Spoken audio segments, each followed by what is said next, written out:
తెలంగాణ రాష్ట్రంలోని 12,769 గ్రామ పంచాయతీల్లోకి కేంద్ర ప్రభుత్వ నిధులు అంటే 15th ఫైనాన్స్ నిధులు రావడం లేదా జమ కావడం ప్రారంభమైంది. ఆ నిధుల డ్రా చేయడం కానీ, వాటి వినియోగం కానీ సర్పంచ్, ఉప సర్పంచ్, వార్డు సభ్యుల చేతుల్లోనే ఉంటుంది.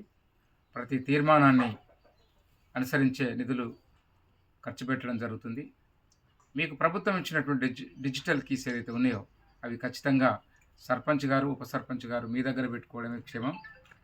మండల స్థాయి అధికారులు లేదా సంబంధిత ఎక్కడైతే కంప్యూటర్ దగ్గర ఉన్నటువంటి వ్యక్తులు కానీ మిమ్మల్ని తప్పుదారి పట్టేయడానికి ఆస్కారం ఉండదు.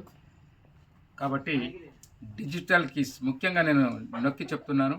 డిజిటల్ కీస్ మీకు ఇచ్చేటువంటి డిజిటల్ కీస్ని మీ దగ్గరనే పెట్టుకోండి. డ్రా అవుతున్నటువంటి ప్రతి పైసకు ఒక డైరీ మెయింటైన్ చేయండి. గ్రామ సభలో ప్రజలకు చెప్పవలసి ఉంటుంది. కాబట్టి సర్పంచ్ అనే ఒక వ్యక్తి ఎక్కడ కూడా బదనాం కావడానికి ఆస్కారం ఉండకూడదు.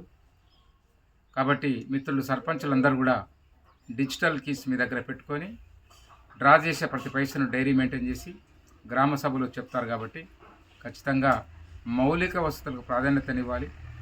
నీటి సరఫరా కానీ, రోడ్లు వేయడం కానీ, వచ్చే వర్షాకాలం వస్తుంది కాబట్టి డ్రైనేజ్ సిస్టాన్ని బాగా అభివృద్ధి చేయడం కానీ ఇలాంటివన్నీ చేస్తే ప్రతి సర్పంచ్ ప్రతి గ్రామంలో సక్సెస్ఫుల్ సర్పంచ్ అవుతాడని కోరుతూ థ్యాంక్ యూ వెరీ మచ్.